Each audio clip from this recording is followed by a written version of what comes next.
You got this. Yeah, I did a little bit of revision here and there, a little nip and tuck, but it's essentially the same thing. Yeah, Hey, that's So good. Julie, Hi. it's Phyllis. Oh, hi, Phyllis. Hey, Good just to trying. see you, Well, or see, or hear you. or yeah, I'm just weaving my way through the West Virginia mountains here. Well, I'm glad you could be on the Zoom call. That's great. Yeah, thanks for riding along with me. I'm going to put it on Yeah. mute now. almost heaven, West Virginia. Trust me, Um, it's the only way to get to Pittsburgh. That's where I'm headed. yeah. So, Tom, let's give it a couple minutes to see if other people Sure, jump on. sure, makes sense. Yeah.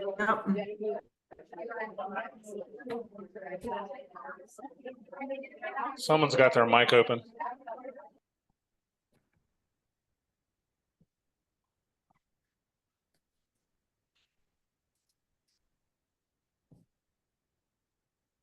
Hey, Tom. Hey, Nadine. Hey, love, how are you? Good. How are you? I'm great, thank you. Do you think you'll be able to role play both like an appointment with the seller as well as a buyer today? Um, Uh, let, yeah. Go Tom, ahead. let me answer that. Sure. Nadine, because no, today Tom's just doing the seller side, but Okay, we're gonna have a buyer side role play Zoom call, and I will be able hopefully in the next week, but I will be announcing that very soon. Okay. okay, great, thank you. Uh-huh. Yeah, Bruce is going to take care of that. Oh, Bruce is, huh? I don't know. I think it'd be a really good idea for anybody who has some great role play ideas like out on our, you know, not just for Swell, but for all the agents, because I think it's so important that all agents kind of have a better focus on I'm even like struggling to verbalize what I want to say as well as I know it in my head. It doesn't come out at the time when I'm in these appointments, Yeah. and it's confusing to them because I sound confused. Yeah, well, and that's why we're doing this today, and then we'll do the buyer side hopefully next week. And but I agree, it's really important, and It's going to affect all of our like it's if everything. the yes, Yeah, yes, if agents aren't describing this correctly to the seller in the first place, then it's going yeah, to impact everything down the line. And so that's so important. It's just so important. yeah. And I really appreciate this, Tom. Thank you. Thank you guys for putting it Oh, you're together. welcome. I Yeah. hope the approach that I'm using. I'll get into that and explain that in some detail, and then we're gonna, Julie. I think we talked about it. We're gonna kind of open up the floor when we get done, and this is a in progress. Yeah. This is what I have for today. This may change after I go on a couple of appointments and have That's this right. conversation. It's and like you said, some of this may spill into that side of the buyer side of it, because there needs to be cooperation on both ends and Yeah. understanding on both ends of how this is going to work moving forward. And I don't think any of us, I don't think anything's really etched in stone at this point, other than the fact that we cannot put offer compensation to the buyer's agent in the MLS. Period. Yeah. Full Right. full Yeah. stop. You Yeah. know. Did So it's 4 minutes after. I say we go ahead and get started. Thank you all for coming, and thank you especially to Tom for being willing to share his take on this with us. And Tom, you can go ahead and take it from here. Okay, I'll be the happy guinea pig here. So I got just a little intro thing, just to kind of explain my approach of this, and that maybe that'll help you moving forward, help understand my approach, how I'm going to, at least, like I said, for now. I mean, it's subject to change. The objective of today's Zoom call is for Julie and I to role play the portion of my listing presentation that I'll use moving forward that deals with commissions. and my way of handling this is to effectively include the buyer's agent commission in with all the other buyers' acquisition fees, like prepaids, prorations of taxes, hazard insurance, mortgage rate buy downs, and any other fees paid by the buyer settlement, because ostensibly that has now been kind of pushed over to the buyer side. Can we all agree on that? At least in a sense. So my goal is honestly, with the way I'm approaching this, is to try to avoid going down the rabbit hole of getting into explaining the NAR and being a spokesperson for NAR on this. That's really not my goal. My main goal is to find out, really, to kind of find out what my seller really knows or doesn't know, and then adjust the conversation accordingly. But bare bones, this is how I'm going to kind of handle it. And then this listing presentation, this portion of it, may open up some of those other rabbit holes, and that we can talk about that when we finish, as far as we'll bring up some objections and some things, and maybe talk about get a round robin, or talk to everybody about how they would handle that. So again, a work in progress. And for the purposes of Julie and I's presentation today, we're going to start at the point in the listing presentation where I've presented the CMA. We've talked about pricing, and Julie has come up with a price. Now, I will say something. This is a little bit outside of the whole, this whole NAR thing, but typically I don't own the price. I always lay out the data and let my seller decide what it is what price they want to put on the home. And if they kick it back to me and say, well, Tom, no, I mean, what do you think? No, I want to know what you think. And I always go back to the data, because at the end of the day, you want the seller to own that price. You don't want to be the one, because then inevitably you're going to hear, well, you told me it would sell for X. And so anyways, with that said, Julie and I have batted it back and forth, so to speak, went through the data, and she's come up with a list price of $575,000. And so that's where it's going to start. She's just told me that. And so here we go. Okay, Julie, so you want to list the home for $575,000. Is that right? Yeah, I mean, it sounds like to me that's the best place to be. Fantastic. And so the only topics left for us to discuss moving forward is my commission and a potential seller concession to the buyer. After that, we can get the listing paperwork signed, and I can go to work for you. Won't that be great? I'm ready. Let's do it. Awesome. Yeah, me too. I'm ready to go here. Okay, just so you're aware, Julie, I charge a listing fee of 3% of the sales price for my services in order to get your property sold. That being said, if I happen to find a buyer, then the total listing fee charged to you, in other words, if the buyer comes to me directly and doesn't have an agent, the total commission charged to you is going to be 4.5% of the sales price. And that'll be noted in the listing paperwork, just so you're aware. We'll spell that out clearly. Now, keep in mind, Julie, that in the unlikely event that I don't sell your property, you will owe me absolutely nothing. I take up all the upfront risk and costs in marketing your home and trying to get it sold, just so we're clear. Does that sound good? Oh, yeah. It does. Great. And do you have any questions so far? No, I think so far so good. Excellent. So then the only other thing left for you to decide is what you were willing to pay, if anything at all, in the way of a seller concession to the buyer. Are you aware of what a seller concession is? Yeah. Good. Are you aware, Julie, of what a seller concession is? Well, I mean, I've sold a few homes in the past. Are you talking about the closing costs for the buyer, or is that what you're referring to when you say seller concession? Yeah, basically, and I'll explain it. But yeah, you're onto it there pretty well. A seller concession is basically what that phrase seller concession means is for you as the seller to pay some or all of the various acquisition fees the buyer may incur. For example, prepaids, prorations of taxes and insurance, mortgage rate buy downs, buyer's agent's commission, and any other fees that are required, that the buyer's required to pay as part of the transaction. So as an incentive to the buyer, you as a seller can offer to pay some or all of these fees if you so choose. It's 100% up to you. Does that make sense? Yes, yeah, sure. That, I mean, that makes sense. And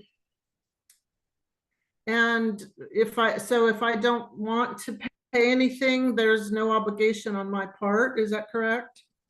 Well, if you choose not to pay anything as far as offering an incentive to the buyer's side, basically what would potentially occur if I can't sell the house by a sign call directly, or the buyer that comes directly to me, we're good. But what we want to do is we want to incentivize buyers agents to actually show your property and bring a ready, willing, and able buyer that's got their financing ready to go to buy your home. And an effective way to do that is to offer an incentive. So think about it this way.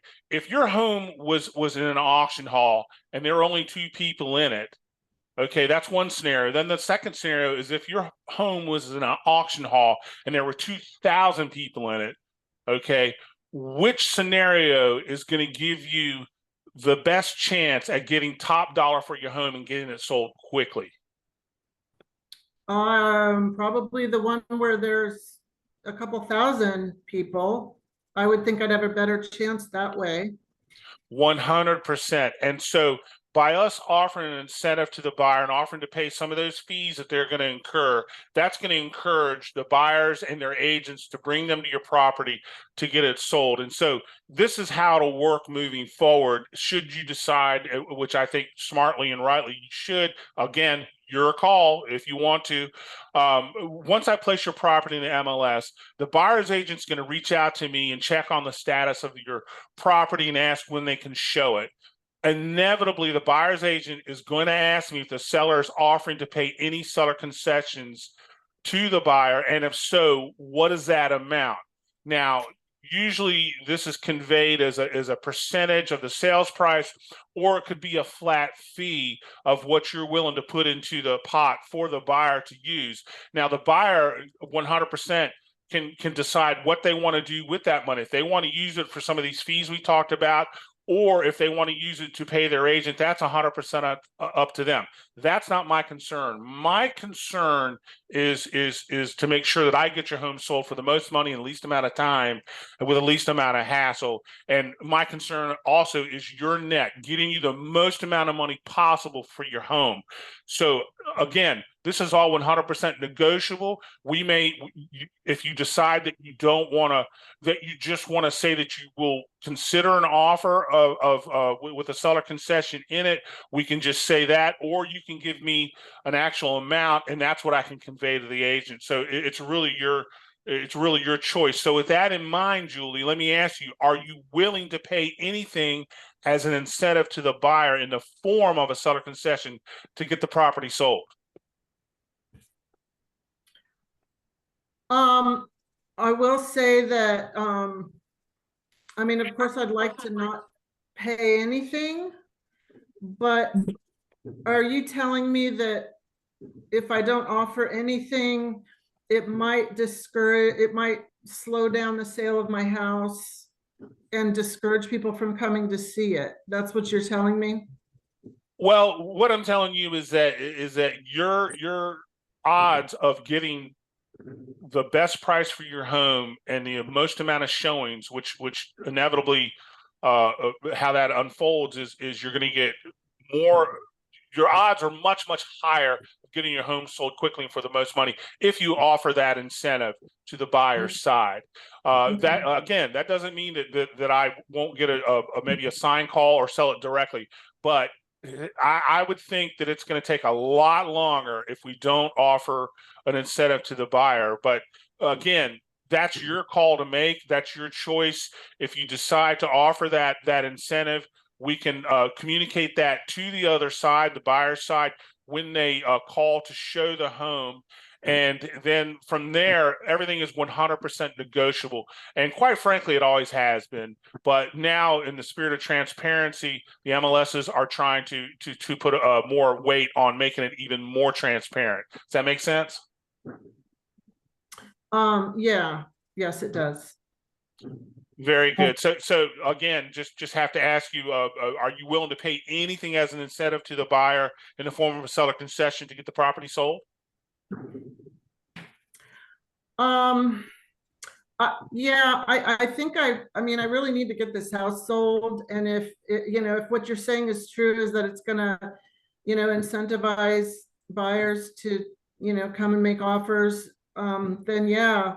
I mean, I know in the past I've paid 3%, and I guess I can offer 3%. And of course, I'd like to see what my net would be after that. But yeah, I mean, I don't think that's, I mean, I think that's what I'm willing to do. I mean, is that reasonable?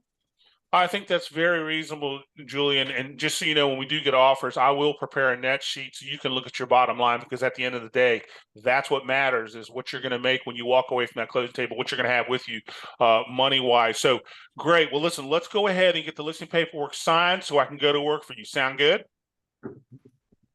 Yeah, let's sign it. And then, I mean, can we get the house on the market right away? Because I need to get things moving and get this house sold. Of course, we're going to get it on market as soon as we get the photos done and the aerials done. We're going to get it in the MLS, and we'll have that done in just a couple of days. We'll get you on market, and we're going to get your house sold.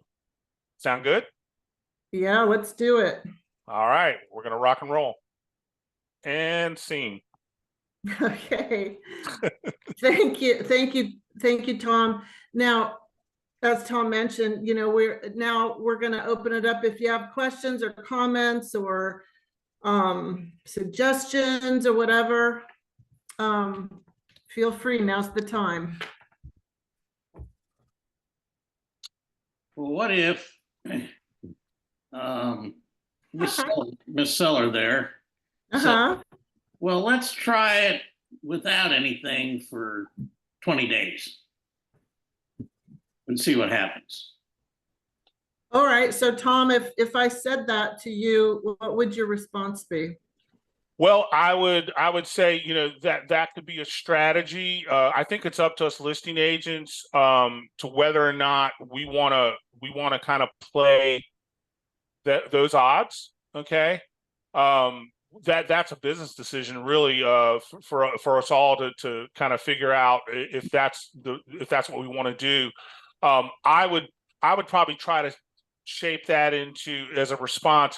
Well, listen, can we at least say, Bruce, that we will consider paying some seller concessions or putting some money in the pot for the buyer, depending on the offer, the strength of the offer. Right. I think that's how I would turn that around. Does that make sense? Yeah. Mm-hmm.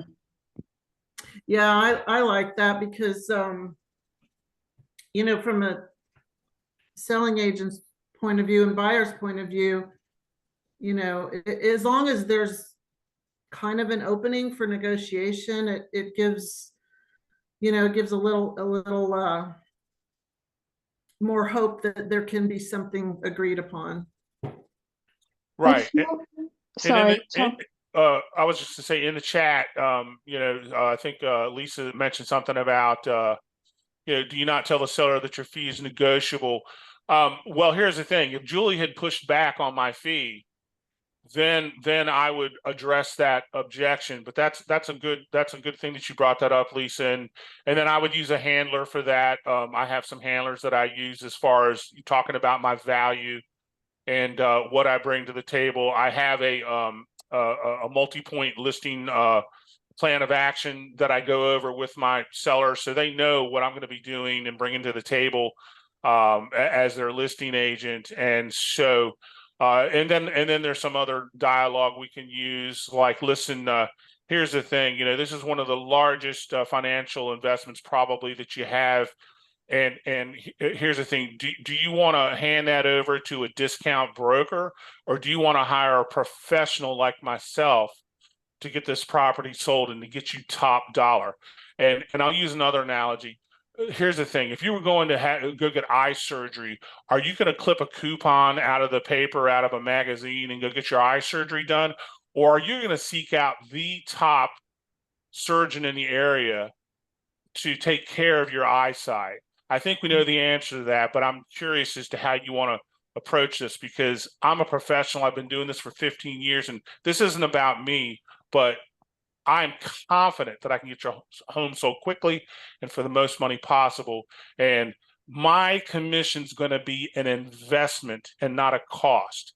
Like Warren Buffett likes to say, cost is what you pay, value is what you get. Does that make sense? And that would be my handler on that. Julie, Yeah, that's good. Yes, go ahead. sorry, Phyllis. I missed a little bit. Yeah, I missed a little bit only because I hit the lost signal. But maybe I'm just a little, I am a little confused. In that conversation where you negotiated the 3%, you agree to the 3%, just tell me if I'm way off on this. Is that, you're telling the seller that 3% is not necessarily, that 3% is for costs perhaps, or other, the prepaids or whatever else is out there. But I didn't hear where the commission was included in that, and maybe it wasn't. I'm Yeah, just it was included. It was included. Phyllis, you're breaking up real bad, but I think I got the gist of what you're asking. It was included when I explained what a seller concession is to the seller. I say basically, and I'll repeat it: a seller concession is a means for you as the seller to pay some or all the various acquisition fees the buyer may incur. For example, prepaids, prorations of taxes and insurance, mortgage rate buy downs, buyer's agent commission, and any other fees the buyer is required to pay as part of the transaction. So it was mentioned there. That's where it's mentioned. Then I just missed it. Sorry. No worries. No worries. It was a good question. I'll just mute myself and go back to driving. But I want to follow up with that though, Phyllis and Tom and everybody else. If I'm paying as the seller, if I'm paying 3% for buyer or seller concessions for the buyers, then it's really up to the buyer whether they use that to pay me or use that to pay, the other, the closing costs. And I mean, isn't that true, Tom? It's up to them. 100%. How they spend yeah. it.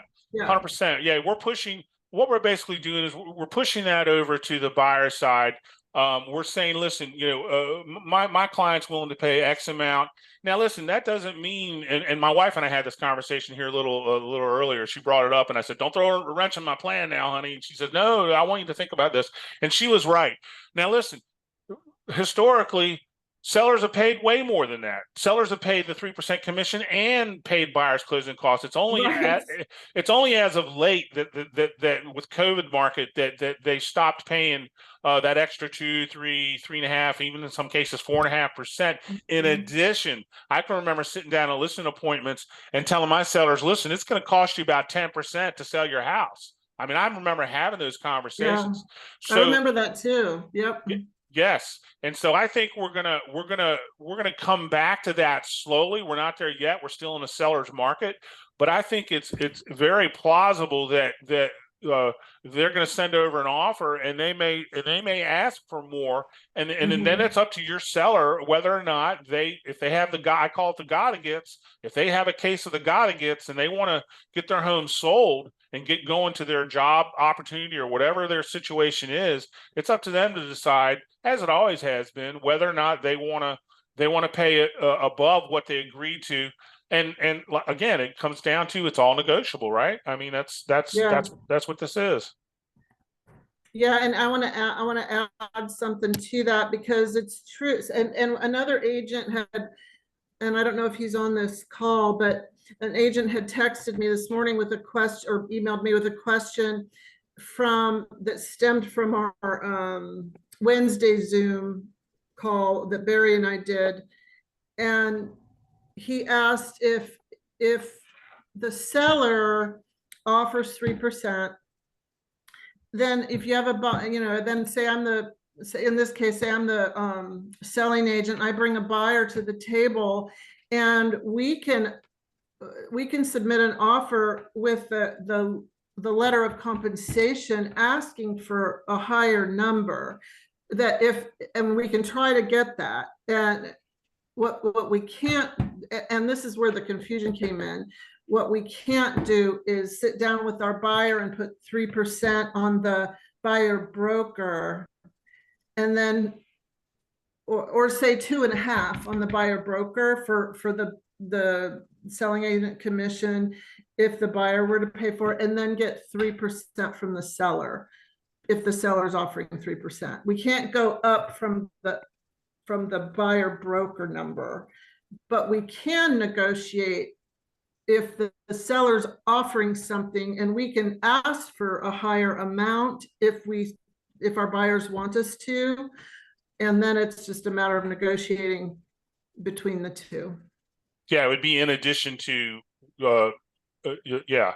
And I had someone else, I was in another mastermind yesterday, and they asked, and I didn't have the answer for it. Which I think would be an awkward conversation to have with your buyer if they've already signed a buyer broker, to go back to them and say, well, hey, listen, the seller's offering 3%. Can we do an addendum to the buyer broker? And to me, I mean, I wouldn't do that, but I'm just saying that question may come up too. Can that be changed, as long as the buyer is okay with it? And so I guess that's a question for you, Julie. Is that something that, is that no bueno?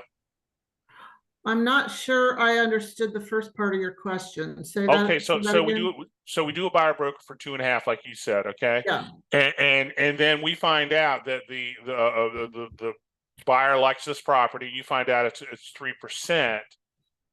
Again, I'm not saying that I would do this, but maybe some agents would. I see. Do an addendum to change the number. Yeah, to do an addendum to change the offer, or I guess it would be an addendum because that's a RAIN document. So some sort of transmittal that would reflect that your buyers were okay with you getting that extra 0.5%. I mean, that might be something we need to kind of find out. I mean, like I said, I wouldn't do that, but anyways.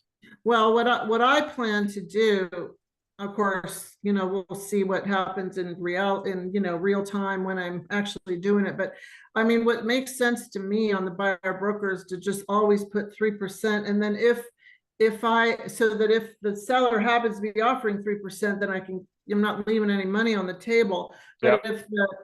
if I then later choose, let's say the buyer or the seller isn't offering anything, and then if I choose to, and I want to come down in that number so that my buyer can afford to pay me in addition to the other things he's paying for, I can do that. I just can't go up. So I mean, you can probably, I'm not sure that you want to take a chance on putting a 2.5 and then putting a note or an addendum or something with the buyer broker. I think they've, in fact, I would hesitate doing that because of the rule about not being able to get higher than that number. Well, and I think the fix is just like what you said, just make it for 3. That's what it is. And then, from there, you're now our new buyer brokers, they're going to specify whether or not the buyer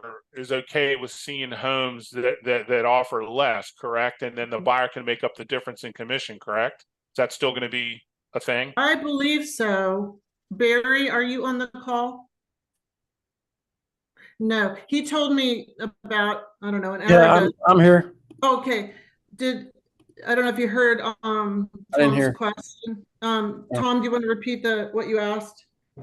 The buyer broker moving forward, as it is right now, if the buyer has the option of either you give them the option of either seeing homes and whatever the commission is, or only showing them homes that are in line with the 3% or whatever the commission is that you're charging. And so I guess the question was, is that still going to be, will the buyer still, I'm assuming the buyer would still be able to make up the difference out of their side of the deal, out of their expenses, if they want to move forward, but they're going to have that option in the buyer broker, correct? Yes. It's one or the other, I right? thought so, Mhm. yeah, Mhm. And Yeah. that's going to stay. Well, that's good to know. Okay. yeah. Okay.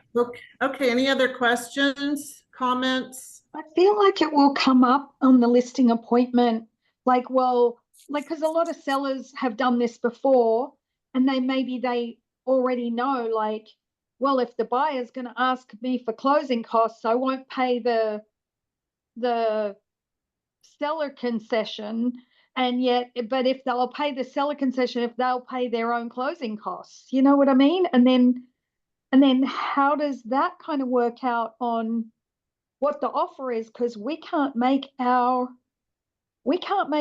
concession off of one or the other. It only can be one or the other.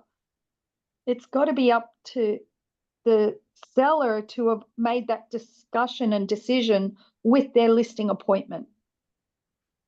That the possibility is they're going to have to pay both, like normal, like it always was like if something hasn't sold, I mean, we're still not getting asked for closing costs a lot of the time if it's a newer listing. But if it's a week into it, now they're going to start asking for closing costs. Mhm. I mean, we still Well- need to warn our seller that they may be paying 6%. Well, I think I think Nadine, that's a good question, but I think what it comes down to is we're gonna find out what they're willing to pay, but we need to let them know that, you know, when offers start coming in, we have to see what the buyer is actually asking for. I And then agree. I I think a on matter my of, listing appointments, I'm Mhm. planning on basically saying to the seller that, and correct me if I'm not allowed to say this, but like I want to be able to say, you know, in the past, our price points have always incorporated all these costs anyway. Like if we're not going to be offering seller concessions or even some buyer closing costs, then we can price a little lower. But if you like, why don't we just price the house to make sure that we've incorporated, to make sure that we're setting up that you are satisfied with, we've added into this sales price, whatever we work out to be, that you've incorporated all these costs for the seller concession and buyer's closing costs possibly. And then we'll go from there. I think that, I mean, I certainly think that's a conversation that can be had, but you also have to take into consideration, you know, what the appraisal value might be. So how high can you? Well, How it doesn't mean we go even higher. I mean, we've always been priced with these things. We Yeah, don't no, go it's, stupid yeah, high. I mean, it's still going to be Right. what its market value is, and it incorporates the selling agent's fee and possibly some closing costs if we get asked for them and we haven't Mhm. sold real fast, and that is what it is. But it doesn't mean we're adding even more on. I mean, we go in with our normal, you know, price evaluation of the market that it, you know, and if they're not willing to pay, then we have to go down a little lower so that people can add that onto the price and it'll still value. I don't know. Well, I think the purpose of having the conversation at the listing presentation, Nadine, is at the very least to get a baseline on if your seller is willing to pay anything above your commission and what you charge. And I think that's kind of like that's the starting point. And then, you know, like I was saying, you know, the way I'm approaching is to try to stay out of the rabbit holes. But you may, depending on what the seller knows about the NAR settlement, I have one that knows all about it right now that I'm talking to, and I have another person that knows nothing about it. So, you know, it's you may have to do that comparison, like you said, and say, well, listen, traditionally and in the past, you know, these, you know, it was folded into the price. We price it under the assumption that you're going to be paying 9% to sell your house. Yeah. you know, with a 3%, and then they may ask for some closing costs. And I think moving forward, like I said before, as the market continues to slowly soften, and depending on what happens, it may be necessary for sellers to be going back to kind of a normal market and paying, in addition to the commission, paying some buyers closing costs, or what I call seller, and then offering seller concessions. So I think it's kind of open-ended, you know. It is. And I think another good discussion with a seller is when I go on and I'll say to my seller, when I'm going on my appointments with my buyer, now I'm having to have them sign a buyer agreement saying that they're willing to pay me my 3%. If the seller doesn't pay that or all of it, they've got to come out of pocket. And as you can imagine, a lot of sellers don't have those funds to give because they've got their moving costs, they've got their down payments to put down, and possibly even their own closing costs. So on top of that, they may be having to say, I can't afford to see that property if you're not willing. So, I mean, those discussions of them understanding what it's like as a buyer is also, I think, important for them to hear and understand what it's like. So what it's like for the buyer's agent with their buyer, the discussions they're having to even come to your home. Do you know?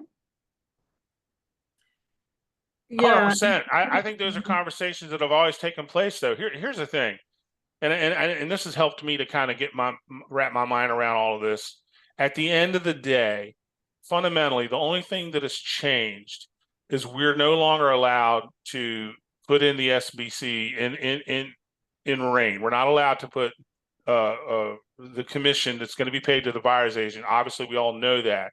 So at this point, we're kind of just dealing with workarounds. And fundamentally, I don't think a whole lot is going to change, because there's still going to be buyer's agents, thousands of them out there. There's still going to be listings, and buyer's agents are still going to want to get paid. So I think that's not going to change. So we can kind of run ourselves ragged trying to figure out what I think the market had already figured out years ago. And so I don't know that necessarily we need to tweak our conversations a little bit. And then, like I said, if you need to go down the rabbit hole of getting into the NAR thing and why why the buyer's agent doesn't know any longer what they're going to get paid, then you can go down that rabbit hole, with them if you want, and if they don't already know about it. So anyways, that's just my take on it. Let me read, and Nadine, I'm going to come back to you and make sure you were satisfied with that. But let me read this before I forget. Sarah Shepard asks, where did I get the impression we're supposed to refer to it as compensation instead of commission? Probably because we are calling that letter a letter of compensation, or compensation letter. I don't know that we're not supposed to say commission, but compensation might be a more acceptable word. And then she says, also, this came up in meeting with my North Carolina brokerage. If we have a buyer looking at land as well as existing homes, often those compensation amounts are different. We decided to note that on the BAA, land at X% and existing homes at X%. Okay.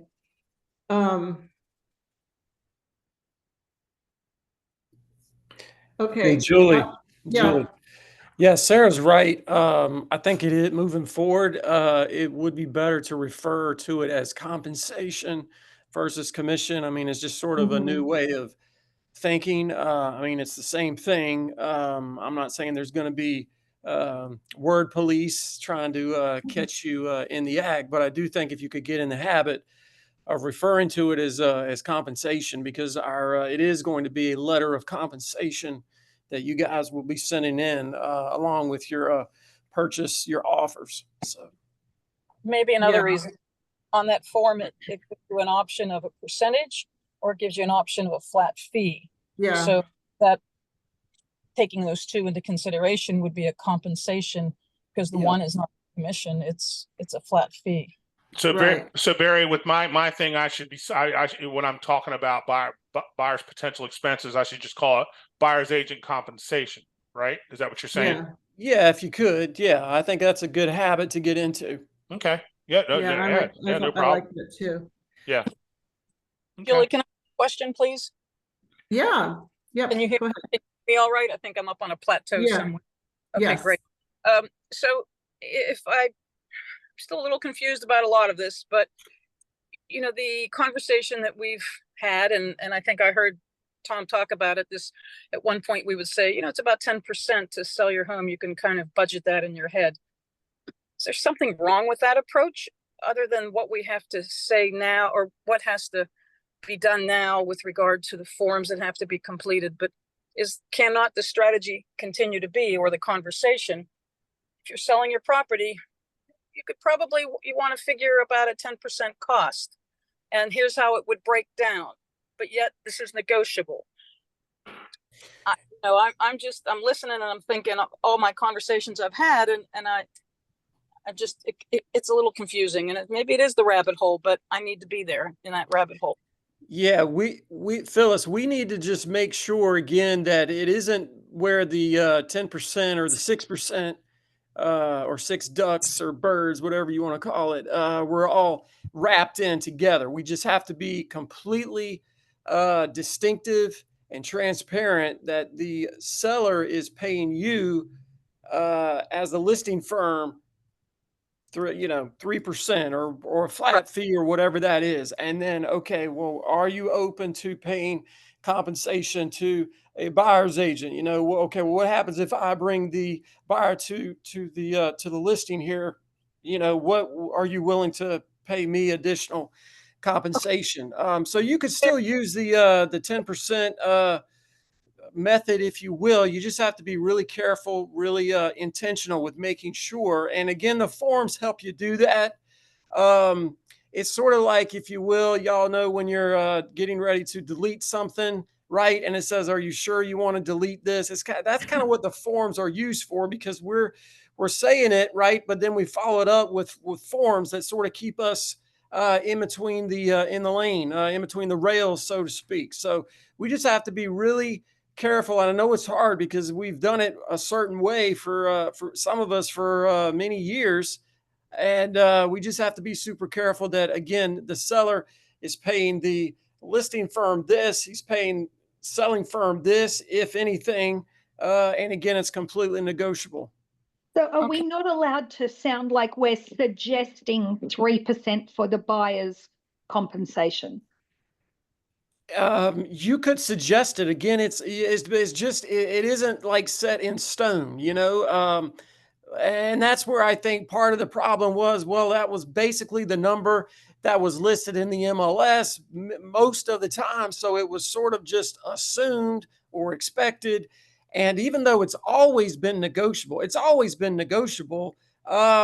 just now it is, it's just made that much more clearer and distinctive. So again, it's like I said the other day on our Zoom. I really believe, and this is where a good listing agent is really going to earn his or her merit, because there is value. Of course, there's value with having an agent on the other end. There just is, and there's value in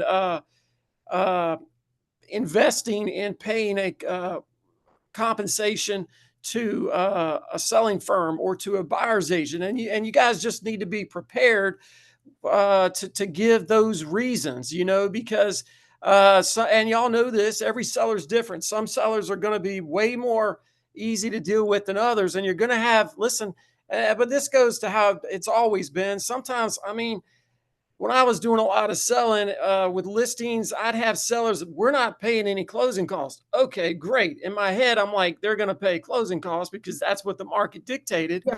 We got an offer. They wanted closing, and they paid closing. So again, it's going to be fluid. It's going to be really fluid. Yeah. We just have to be careful, make sure that we're using the forms correctly. Yeah, I want to add something to your response to Phyllis, and the 10%. I mean, I agree with Barry. You can use the 10%, but I guess you just have to be really careful that you're not saying that it will cost you 10%. You can say, well, depending on what you are willing to contribute, to contribute to seller concessions, buyer agent compensation, whatever you want to call it. It could be up to 10%, and here's the breakdown, but it's completely negotiable. Yeah, and I So, haven't needed to use that in a long time. I've been very fortunate that listings, I've been very fortunate this year, but yeah. we haven't even needed to talk about that. But you see, my traditional commission is 2%. And I will have listings where my commission is 2% and the buyer's agent is 3%. And I go into that knowing that, but the seller makes that decision when we put things together. So, Right. The conversation I have is that it is all of it's all their decision. Yeah. But that they have an idea, if they've not done this before, or if it's been a long time since they've sold a property, that you might get asked for help with closing costs. You might have a percentage that you're gonna, might have some repairs. So the 10%, as it was explained to me, I don't know, a handful of years ago, it's just a planning figure, something that you can put out there and sort of do their math as they go through this process.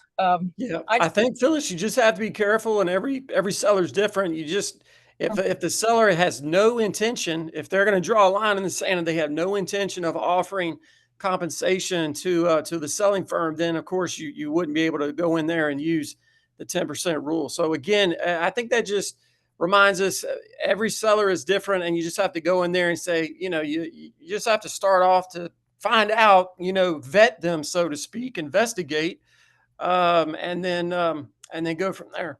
Well, with that in mind, Barry, I mean, what do you feel about my approach where I'm basically just doing that? I'm saying, are you willing to pay any seller concessions at all? And because the reality of it is that it's really whatever goes to that side, it's up to the buyer and whatever agreement. And we have no idea of knowing what the agreement is between the buyer and with their buyer broker agreement, whatever that is. And nor at this point do we really need to concern ourselves with that. Where our concern is to work for our seller.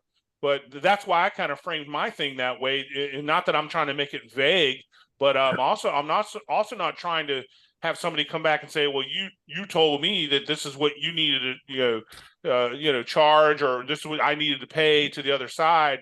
I mean, that was kind of the whole point of this whole lawsuit, is to get away from doing that and basically just find out if your seller's willing to pay out anything in addition to my commission. Like, what do you know what I'm saying? What are you willing to pay to the buyer side as an incentive? And that's why I call it an incentive, And I was working on some stuff. I had you on in the background, so forgive me. I don't exactly know what you said or how much Julie pushed back, but did Julie push back that she wasn't interested in paying any commission, any compensation? She basically floated, well, what if I don't offer any incentive, what I'm calling an incentive or of a seller concession? And then I did an auction analogy of, do you want to be in an auction where there's only 2 people in the room trying to sell your house, or do you want to be in an auction room with 2,000 people in the room and try to sell your house? Which scenario is going to work out better for you? Which scenario is going to net you the higher sales price and get you the most activity and ultimately get your house sold? And so that's where I went with that. But what I'll do, Barry, and I'll send this to Julie. I'll send kind of like the dialogue of what I used today. And listen, I'm not saying I'm right. I'm not saying I'm wrong. I'm just trying to wrap my head around this like everybody is, and try to do this in a way that doesn't try to make my seller feel like I'm pinning them to the wall on something as far as what the buyer side is going to want. Does that make sense?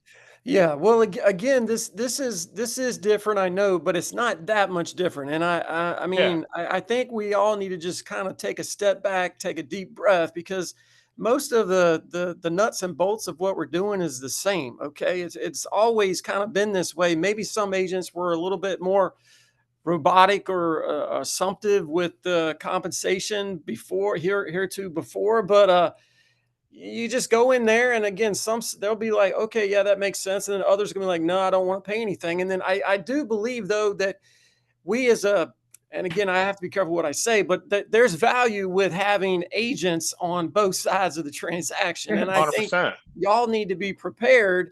If y'all believe that, and I would guess that you do, most of you do, y'all need to be prepared with why a seller should offer compensation to a selling firm and to an agent, because you can always, I say, and I let the market punch the seller in the mouth. You can always do that.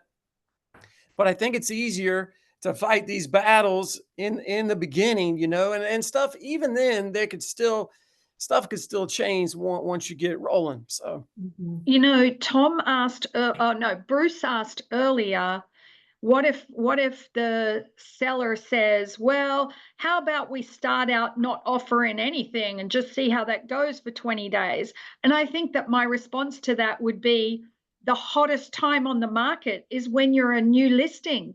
You don't want to wait 20 days to find out you're still sitting there and that didn't work for you, because you're only going to lose even more money on your offers. So it would behoove you to stay strong in the very beginning when you step out as a new listing. Yeah, I think that's a great answer. I do. Yep, it is a good answer. I agree with that 100%. The other thing that I think is we might be careful of is throwing around the 10% number or whatever you're going to put on it. All right. In that seller comes back and says, well, Joe Schmo said he's going to do it for 3. Where are you getting 10 at? You know what I'm saying? I like to just put a number, whether it be a percentage or a flat amount, to be used at buyer's discretion. He can use it for his agent commission. He can use it for closing costs, points, whatever. This is what we're willing to pay, and you use it however you want to use it. That's kind of Bruce, that's I think my again, approach. I'm pretty sure Tom and Julie both said this. I mean, everyone's going to have their own approach. Yeah. As a broker and owner of the company, I'm just imploring all of you, whatever approach that you take, just be careful, be measured, make sure that it's buttoned up as good as it can be, And again, you just have to make sure that they know, and it'll be in our broker that it's going to be in capital letters that the compensation is not mandated and it's fully negotiable. And so again, we just have to get in the mindset of whatever approach you want to use, that the seller pays. It's like they pay the listing firm this, they may pay the selling firm this or nothing. They may pay help with closing costs or not, but we just have to continue to make that distinction. Okay. Yeah, and I'm going to email over my materials, what I'm using. And like I said, this might change moving forward. Once you get out there in the real field, it's subject to change, but that way, Barry, you can have a chance to look at it. And like we already said, I'll call it buyer's agent or compensation, not commission. I'll definitely take that out of the dialogue. That's easy fix. But no, I hear you. It's and I've said this before. The only thing that's really changed, if we really kind of and I like what you said, take a breath. That's really, I think that we all need to do that. Is that we're not the offer compensation is no longer going to be in MLS. Other than that, everyone's going to find workarounds, whether it be a third party website or somehow. I mean, all this is probably going to be, a lot of bark and no bite, Yeah. So anyway, all right. Well, this has been really good. Tom, thank you so much for we voluntold you to do this. We really appreciate it. And Julie, I know Julie's working on maybe getting a buyer agent as early as next week. So that'd be y'all awesome. stay tuned for that. We are still putting the finishing touches on some of our forms. So I know I said today, but I think with the 4th really being the hard deadline, we're going to take our time. I'm going to have Julie and some others review them. I just want to make sure, again, we're as buttoned up on iron as we can be. So be on the lookout for those as well. Okay. So Julie, anything else before we sign off? No, No, I think we've covered it, and I, you know, I like what you said a few minutes ago, Barry, that, you know, and I think Tom alluded to this too. It's really not as different as what we've been doing as maybe what we've been kind of worried about. You know, the main thing is to be transparent with our sellers that these fees are completely up to they can determine what they're willing to do. Now, of course, we can try to guide them based on the market and all those things. We just can't say that this is what you have to pay. Yeah. And listen, the last thing, and we'll leave it at this. The good news, guys, is Swell, we're all in this together. And guess what? Everyone else out there is going through it at the same time. So Yeah. just again, consistent with our mission statement, treat others how you want to be treated, be humble, be respectful, be kind, and show some grace and some patience. And we'll get through this. Okay. Thank y'all for being on here. This is recorded. We'll get this out to you soon. Okay. Y'all have a great weekend. Yeah. Thank you. And thanks again, Tom. Oh, you're welcome. Thank you, everybody, and great input. I love it. Thank you. And I'm looking forward to the buyer one. Awesome. Okay. Take care. Bye. Bye.